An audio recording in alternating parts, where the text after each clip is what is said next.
Welcome back. आपको बताएं कि इलेक्शन कमीशन को धमकियां देने का मामला है और अदालत ने फवाद चौधरी के जिस्मानी रिमांड में 2 रोज की तौसीह कर दी है। मजीद तफसीलात जानेंगे हमारे नुमाइंदे शाह खालिद, बताइएगा। रिमांड के इस्तदा पर महफूज शुदा फैसला सुना दिया गया है। जुडिशल मजिस्ट्रेट वकास राजा ने फवाद चौधरी के जिस्मानी रिमांड में 2 रोज की तौसीह कर दी है। फवाद चौधरी को मुकदमे से डिस्चार्ज करने की दरख्वास्त सेशन जज ने मुस्तरद कर दी थी, जबकि प्रोसिक्यूशन फवाद चौधरी की जुडिशल रिमांड के खिलाफ सेशन जज की अदालत में अपील दायर की थी। सेशन जज ताहिर महमूद खान ने प्रोसिक्यूशन की अपील मंजूर करते हुए फवाद चौधरी को जुडिशल मजिस्ट्रेट के सामने पेश करने का हुक्म दिया था। दोनों फरीकैन की जानिब से दलाइल दिए गए, उसके बाद फैसला महफूज किया गया था और 1.5 घंटे बाद ये फैसला आया है। फवाद चौधरी को 2 रोजा जिस्मानी रिमांड पर पुलिस के हवाले कर दिया है। पीर के दिन फवाद चौधरी को दोबारा इसी अदालत में पेश करेंगे, जबकि पुलिस इस वक्त फवाद चौधरी को पुलिस के हवाले कर दिया गया है और पीर के दिन दोबारा इनको इसी अदालत में पेश करेंगे, जबकि पुलिस तफसीली रिपोर्ट भी अदालत ने उनसे तलब की है कि प्रोसिक्यूशन की जानिब से दलाइल क्या दिए गए हैं। देखिए, प्रोसिक्यूशन की जानिब से ये दलाइल दिए गए कि हमने मजीद इस केस में तफ्तीश करनी है, हमने फवाद चौधरी के घर पे जो है वो छापा डालना है, हमने वहाँ पे उनका लैपटॉप और मोबाइल फोन लेना है, जबकि साथ में उन्होंने ये भी कहा कि इनके हमने लाहौर लेकर जाना है और फोटोग्राफिक जो टेस्ट है वो हमने इनका करा देना है, तो इसके लिए हमें रिमांड की जरूरत है, आप इनकी जिस्मानी रिमांड मंजूर करें। उन्होंने ये भी दलाइल दिए थे कि गुज़श्ता जब 2 रोज़ जिस्मानी रिमांड पर पुलिस के हवाले किया था तो वो रात को 11:30 बजे फैसला आया था। असल में हमें सिर्फ 1 दिन का टाइम मिला था जिसमें हमने इनसे तफ्तीश करनी थी, तो हमें कम टाइम मिला था, लिहाजा इनकी जिस्मानी रिमांड मंजूर की जाए। अगर बात करें बाबर अवान की, तो बाबर अवान ने जिस्मानी रिमांड की मुखालफत कर दी थी और उनका यह कहना था कि ये केस बनता ही नहीं। जब फवाद चौधरी ये मान रहा है कि उन्होंने ये बयान दिया है और वो अपने बयान पर कायम है, तो फिर जिस्मानी रिमांड की जरूरत नहीं, उनको जुडिशियल किया जाए। साथ में उन्होंने एक और दरख्वास्त भी दायर कर दी थी जिसमें कहा गया था कि फवाद चौधरी को डिस्चार्ज करे और ये मुकदमा ही खत्म करे। तो आज अदालत ने वो दरख्वास्त मुस्तरद कर दी और ये कहा कि जुडिशियल मजिस्ट्रेट के सामने जिस्मानी रिमांड के लिए पेश करे। अब महफूज फैसला सुना दिया गया है। 2 रोजा जिस्मानी रिमांड पर फवाद चौधरी को जो है पुलिस के हवाले कर दिया है और ये अहकाम जारी किए हैं कि पीर के रोज पुलिस जो तफसीली रिपोर्ट वो अदालत में पेश करे और साथ में फवाद चौधरी को भी इसी अदालत के सामने पेश करे। अच्छा, शाह खालिद ये भी बताएगा पुलिस की जानिब से कितने रोज का रिमांड मांगा गया था और क्या इसरार किया गया उनकी जानिब से कि मजीद रिमांड दिया जाए? जी, आज जब समाअत शुरू हुई तो पुलिस की जानिब से और इवन इलेक्शन कमीशन की वकील के जानिब से इस्तदा की गई कि 7 रोजा जिस्मानी रिमांड जो है ये दी जाए, जिस पर अदालत में दलाइल दिए गए, लेकिन अदालत ने सिर्फ 2 दिन जो है वो जिस्मानी रिमांड उनका मंजूर कर लिया है। पुलिस ने ये मौका अपनाया कि हमें ज्यादा दिन चाहिए ताकि हम मुकम्मल तफ्तीश करें और इस हवाले से अदालत को आगाह करें, क्योंकि हमने अपना केस मुकम्मल करना है, हमने क्योंकि इनिशियल स्टेज है। और फवाद खालिद साथ रहिएगा। शाह खालिद, आप सदर supreme court bar Abid Zubairi साहब हमारे साथ हैं। आबिद साहब, ARY को वक्त देने का शुक्रिया। जो सूरत हाल इस वक्त चल रही है, फवाद चौधरी के चेहरे पर कपड़े भी डाले जा रहे हैं, 2 दिन का मजीद रिमांड भी दिया गया है, क्या कहेंगे आप इस पर? बिस्मिल्लाहिर्रहमानिर्रहीम। मैं तो समझता हूँ कि ये बहुत ही गलत और बड़ी बेइज्जती की गई है हमारे एक मेंबर की, जो सुप्रीम कोर्ट बार के सीनियर वकील हैं और साबिक वफाकी वजीर भी रहे हैं। इनको हथकड़ियाँ लगाना और इस तरह, और फिर से नई पाकिस्तान में नई जूरिस्प्रूडेंस आ रही है कि चीफ जुडिशियल रिमांड के बाद फिर रिव्यू पे दे दिया जाए। मैं तो इनके मुकला से कहूँगा फौरन इसकी अपील करें, पटिशन दाखिल करें और मैं honourable chief justice of Pakistan और chief justice Islamabad high court से भी कहूँगा कि इसका नोटिस लिया जाए। इस तरह की चीजें हो रही हैं, क्योंकि ये तो इनके कोई फिजिकल रिकवरी का केस थोड़ी है, कोई जिसको पुलिस को फर्दर रिमांड की जरूरत थी। अपनी इकोनॉमिक डिस्क्रेशन कोर्ट ने करके 2 दिन के बाद उनका जुडिशियल कर दिया था। कि नया रिव्यू में आके नई चीजें ये हो रही हैं, इसका ये बहुत मैं समझता हूँ गलत है। और जिस चीज का हमें खतरा है कि इनको तशद्दुद इन पे ना किया जाए, और हम अगर इनके साथ इनके किसी किस्म का इन पर तशद्दुद हुआ तो सुप्रीम कोर्ट बार पूरी ताकत से इसका मुकाबला करेगी, इस इलीगल एक्शन का। देखें, जो भी जुबैरी साहब, आप लॉयर हैं और कानूनी ज़ाब्तों को बेहतर समझते हैं। ऐसी सूरत हाल में कि इनको दहशतगर्दों वाला ट्रीटमेंट देना प्लस फैमिली को ना मिलने देना, तो कानूनी ज़ाब्ते के ऊपर बात कीजिए कि होना क्या चाहिए और हो क्या रहा है। دیکھیے ہر انسان کو قانون کے تحت اس کا ٹریٹمنٹ کرنا چاہیے. ان کو میجسٹریٹ کے سامنے پیش کیا تھا, ان کو 2 دن کا ان کو ریمانڈ دے دیا تھا, اس کے بعد ان کو جوڈیشل کر دیا گیا. اب جوڈیشل جو ریمانڈ کے بعد اس میں پولیس وہاں بھی جا کے تفتیش تو کر سکتی ہے, جو تفتیش پہ تو پابندی ایسا نہیں ہوتی, لیکن پوائنٹ ان کے خاندان سے نہ ملنے دینا, ان کو دہشت گرد کرتے. اب ان سے تو الزام ہے. پہلی بات ہے کہ انہوں نے بات کی, پہلی بات یہ بھی دیکھنا چاہیے عدالتوں کو کہ تو یہ سب چیزیں کورٹ کے سامنے آنی چاہیے. لیکن جس چیز کا ہمیں خطرہ ہے, جو پہلے بھی ہوتا رہا ہے کہ آپ دیکھیے صحافیوں کے ساتھ بھی اور پولیٹیشین کے ساتھ جن کو تشدد کیا جاتا ہے, جس میں شہباز گل کا دیکھیے اور آپ کے مختلف اینکر سے جن کے ساتھ انسیڈنٹس ہوئے ہیں. پولیس تو دیکھیے قانون کے تحت رہ کے, آئین و قانون کے تحت رہ کے ہر کسی کو پروٹیکشن حاصل ہے. لیکن اس کو اس طرح سے آپ کر رہے ہیں کہ آپ نے ان کو دہشت گرد بھی بنا دیا, ان کو اس طرح سے بگاڑ کے ان کا پھر سے فزیکل ریمانڈ دے دیا گیا, کورٹ نے ریویو کر دیا اس آرڈر کو. میں سمجھتا ہوں کہ یہ بالکل آئین و قانون کے خلاف آرڈر ہے, جس کو فوراً چیلنج کرنا چاہیے.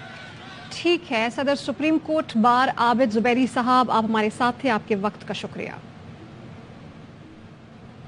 فواد چودھری کی اہلیہ ہبہ فواد کہتی ہیں کہ عدالتی حکم کے باوجود فواد سے بخشی خانے میں ملنے نہیں دیا گیا. بیٹیاں والد سے بات کرنے کا انتظار کر رہی ہیں. ہر شہری کو قانون کے مطابق حقوق ملنے چاہیے. اب بھی فواد سے دہشت گردوں جیسا سلوک کیا جا رہا ہے. چیف جسٹس سے اپیل ہے کہ فوری نوٹس لیا جائے. سیشن کورٹ کے پھر سے کنٹیمپٹ کی گئی ہے. کہا گیا فواد چودھری صاحب کو بخشی خانے میں 2 بیٹیوں سے ملوایا جائے, ان کو یہاں سے لے گئے وہ لوگ. کالا کپڑا ڈال کر فواد چودھری کو پیش کیا گیا ہے. یہ لوگ دہشت گردوں کی طرح فواد چودھری صاحب کو عدالت میں لے کے آتے ہیں, بار بار ان کے اوپر کپڑا ڈالا جاتا ہے. مجھے نہیں پتا یہ کس کے کہنے پہ کر رہے ہیں اور یہ کیوں کر رہے ہیں. یہ تو ہسٹری شہباز گل والی دہرائی جا رہی ہے. چیف جسٹس صاحب سے یہی اپیل ہے کہ براہ مہربانی میں ہاتھ جوڑتی ہوں, اس کیس کو پٹ اپ کریں. بلیٹن جاری ہے, شامل کریں گے بریک.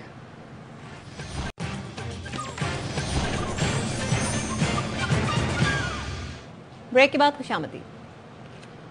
بریک کے بعد آپ کو بتائیں کہ اپنی حکومتیں خود ختم کی خود ہی رو رہا ہے. میں کہتی ہوں کہ حوصلہ کرو, عمران خان رونے کی تیاری کر لو, باقی زندگی بھی رونا پڑے گا. مریم نواز کا وطن واپسی پر لیگی کارکنان سے خطاب. کہا کہ آج اس شخص کو مہنگائی کا خیال آ رہا ہے جو کہتا تھا کہ ٹی وی دیکھ کر مہنگائی کا پتہ چلا. مہنگائی ہے, بجلی مہنگی ہے, گیس مہنگی ہے, روٹی مہنگی ہے. اس شخص کو مہنگائی کا خیال آ رہا ہے جو اپنے دور میں فرعونیت سے کہتا تھا مہنگائی کا تو مجھے ٹی وی سے پتا چلا ہے. 8 مہینے کا حساب بعد میں ہوگا, پہلے پچھلے 5 سال کا حساب ہوگا. اسحاق ڈار صاحب پر یقین رکھو, معیشت کو اس کے داغ سے نکالیں گے. چند دن پہلے تک ابھی اپنی حکومت بھی خود ہی توڑی, اب رو بھی خود ہی رہا ہے. ذرا حوصلہ کرو, رونے کی تیاری کر لو, باقی کی زندگی رونا پڑے گا. ان کو پتا تھا پچھلے 5 سال کی میری سرجری ہونی ہے, انہوں نے مجھے پاسپورٹ نہیں دیا, میں نے ان سے پاسپورٹ نہیں مانگا. نواز شریف میرا محبوب قائد بہت جلدی انشاءاللہ آپ کے درمیان موجود ہوگا. مجھے جو نئی ذمہ داریاں ملی ہیں, میں آپ سے وعدہ کرتی ہوں ایک دن بھی آرام سے نہیں بیٹھوں گی. 1 فروری سے میرے پنجاب کے تمام اضلاع کے دورے جو ہیں ان کا اسکیڈول بن گیا ہے. عمران خان کا خوف مریم نواز کو سونے نہیں دیتا. شاہ محمود قریشی کا رد عمل. تحریک انصاف کے وائس چیئرمین نے کہا عمران خان باہر نکلیں گے تو دیکھیں گے روتا ہے یا آپ کو رلاتا ہے. مریم نواز شریف 3 دہائیوں میں ملک نہ سنوار سکی, قوم کو اسحاق ڈار پر بھروسہ نہیں. بھی کہہ رہی ہیں کہ وہ ملک کو ترقی یافتہ بنائیں گے. قوم پوچھنا چاہ رہی ہے 3 دہائیوں میں ملک کو نہ سنوار سکے تو آج آپ کیا نیا پیغام لے کر آئے ہیں, اور لوگ اب بہت آگے جا چکے ہیں. تخت لاہور تو ہمیشہ آپ کے پاس رہا ہے. اس سارے عرصے میں عمران خان صاحب کو تو صرف 3.5 سال حکومت کے ملے, جس میں 2 سال کورونا کے تھے, اور مداخلت کے ذریعے ان کو ہٹا دیا گیا. آپ لوگوں نے ایک سازش کر کے مداخلت کروا کے ان کو ہٹایا. ڈار صاحب پر آپ کو اعتماد ہے, قوم کو نہیں ہے, اور لوگ دیکھ رہے ہیں کہ ان 10 ماہ میں 8 ماہ میں کس طرح معیشت کا بیڑا غرق آپ نے کیا ہے. خان صاحب کا खौफ है। इमरान खान जैसे भी सेहतयाब होते हैं वो बाहर निकलेंगे और देखेंगे कि आप रोते हैं या वो आपको रुलाता है। बुलेटिन में वापस आएंगे ब्रेक के बाद।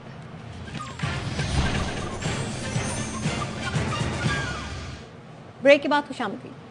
और कराची के एक बड़े निजी स्कूल में तौहीन आमेज वाकया, उर्दू बोलने पर बच्चे के मुंह पर स्याही लगाई गई, बच्चों को उस पर हंसने के लिए कहा गया। बच्चे के वालिद ने सोशल मीडिया पर वीडियो शेयर की तो महकमा तालीम ने भी नोटिस ले लिया। सूरत हाल का जायजा लेने के लिए कमेटी बना दी गई जो पीर को स्कूल पहुंचेगी। वाकये की सीसीटीवी फुटेज भी देखी जाएगी। पे खड़ा हूँ, मेरा बच्चा मूसा आतिफ इसमें पढ़ता है। इन लोगों ने सिर्फ उर्दू बोलने के ऊपर मेरे बच्चे के मुंह पे कालक लगाई है और उसके बाद यहाँ पे इन्होंने उसको खड़ा किया और सब बच्चों को बोला कि उसके ऊपर हंसो। मैंने मैनेजमेंट से बात करने की कोशिश की है, वहाँ पे सर अली होते हैं, उन्होंने और उनकी जो प्रिंसिपल हैं इन्होंने स्ट्रेट अवे मुझे कह दिया कि जी हम कुछ नहीं कर सकते। तो बच्चा मुझे पता है ये लोग फारिग करेंगे, मैं तो सही है तैयार हूँ, लेकिन बच्चे की सेल्फ रिस्पेक्ट के ऊपर मैं इस बच्चे को यहाँ नहीं पढ़ा सकता। ये नौजवान ब्लॉक जे में ये स्कूल है, ये मेरा बच्चा है, ये इसके मुंह पे इन्होंने ये कालक लगाई है, इसके ऊपर सब बच्चों को बोला कि हंसे। डिपार्टमेंट की तरफ से एक 5 रुकनी कमेटी डायरेक्टर जनरल की सरबराही में मंडे पे, क्योंकि सैटरडे स्कूल का ऑफ था वरना कमेटी आज ही जाती, तो हम मंडे पे वो पूरी 5 रुकनी कमेटी जाएगी। पेरेंट्स से भी हमने राब्ता किया है, पेरेंट्स भी वहाँ पहुँचेंगे और बाज़ाब्ता सीसीटीवी फुटेज भी निकलवाए जाएंगे। स्कूल जो है वो गिल्टी होता है तो हम उसकी रजिस्ट्रेशन सस्पेंड करेंगे और जिस टीचर ने, अगर टीचर गिल्टी साबित होती है तो हम उसको भी जो है जो कानून के तहत सजा है वो ही देंगे। नाम और दावा तहजीब सिखाने का और काम बद तहजीबी का। कराची के इलाके नॉर्थ नाज़िमाबाद के निजी स्कूल में मासूम तालिब इल्म मूसा आतिफ के साथ अफसोसनाक सलूक, बच्चे के मुंह पर स्याही लगाकर उसकी तज़हीक की गई। स्कूल के दीगर बच्चों से मूसा आतिफ का मजाक भी बनवाया गया। तफसीलात जानते हैं अनवर खान से। जी अनवर बताइएगा। ब्लॉक जे के अंदर सिविलाइजेशन पब्लिक स्कूल में आज एक तालिब इल्म के साथ जो वाक़या पेश आया वो ये था कि उस बच्चे के ऊपर सियाही का मार्क लगाया गया। ये तज़हीक आमेज़ रवैया अख्तियार किया गया इस तालिब इल्म के साथ। इस वक्त हम स्कूल के बाहर मौजूद हैं और हमने पूरी कोशिश की स्कूल के अंदर जाने की। ये बताइए कि बच्चे के साथ जो आज ये वाक़या पेश आया है स्कूल के अंदर, बच्चे के मुंह के ऊपर काला मार्क, वजह क्या बनी, क्या हुआ ये वाक़या? भाई मुझे नहीं पता, प्लीज मुझे नहीं पता। अच्छा, हम स्कूल के इंतजामिया से मिलना चाह रहे हैं, आप मुझसे हमारी बात कर। अभी नहीं है कोई भी। स्कूल के प्रिंसिपल इंतजामिया से बात हो जाए तो सुबह में आइए। इस वक्त बच्चे स्कूल के अंदर मौजूद हैं क्योंकि इस वक्त यहाँ पे एडिशनल क्लासें लगाई गई हैं। मौसम सरमा की महकमा तालीम हुकूमत सिंध ने अब इस बात का फैसला किया है कि इस हवाले से एक 5 रुकनी तहक़ीक़ाती कमेटी तश्कील दी गई है। ये तहक़ीक़ाती कमेटी 3 दिन के अंदर अपनी हस्बी रिपोर्ट जो है वो महकमा तालीम को पेश करेगी। उनके वालिदैन के मुताबिक जब उसने उर्दू में गुफ्तगू की, उर्दू के जुमले अदा किए तो बाकी बच्चों को बुलाकर उस बच्चे का मजाक बनवाया गया। तो इस सूरत हाल के हवाले से अब हतमी रिपोर्ट जो है वो महकमा तालीम की कायम करदा कमेटी पेश करेगी, जिसके बाद स्कूल के खिलाफ तादीबी कार्रवाई की जाएगी। महकमा तालीम को काम कहते हैं कि इस सूरत हाल का जायजा लिया जा रहा है। जी। और कराची में हनी ट्रैप की पहली वारदात, लड़के को अगवा करने वाली लड़की गिरफ्तार कर ली गई। दोस्ती करके अगवा किया गया, 1 करोड़ तावान मांगा गया। सलमान लोधी हमारे नुमाइंदे हमारे साथ मौजूद है। सलमान, ये हनी ट्रैप जनूबी पंजाब से कराची आ पहुंचा? बिल्कुल, देखिए सिंध के इलाकों में भी रिपोर्ट हुई थी इसकी वारदात है। अब कराची में भी एक नया वाकया रिपोर्ट हुआ है। एक लड़की ने एक लड़के से काफी अरसे तक मोबाइल फोन पे बात करती रही, दोस्ती करते रही और फिर मिलने के लिए बुलाया तो इसके साथ जो इसके साथी हैं उसने नौजवान को ये अगवा कर लिया। अगवा होने वाला नौजवान रियाज बल्दिया टाउन सईदाबाद का रिहायशी था। वाकये का मुकदमा दर्ज हुआ तो एंटी वायलेंट क्राइम सेल ने तहकीकात की और लड़की को गिरफ्तार किया। साथी तो फरार हो गए और अहम बात यह है कि इन्होंने रिहाई के लिए 1.5 करोड़ रुपए तावान मांगा था। हनी ट्रैप का ये वाकया सामने आया। पुलिस कहती है कि लोगों को चाहिए कि इस किस्म के, जैसे सिंध और पंजाब में हिकमत अमली अपनाई गई है, लोग इस तरह नहा जाएं, झांसे में नहाएं लड़कियों के। ये पहला वाकया कराची में रिपोर्ट हुआ है। सलमान लोधी आगाह कर रहे थे आप, शुक्रिया। ARY न्यूज़ स्टूडियो से फिलहाल के लिए इतना ही। हाजिर होंगे न्यूज़ हेडलाइंस के साथ।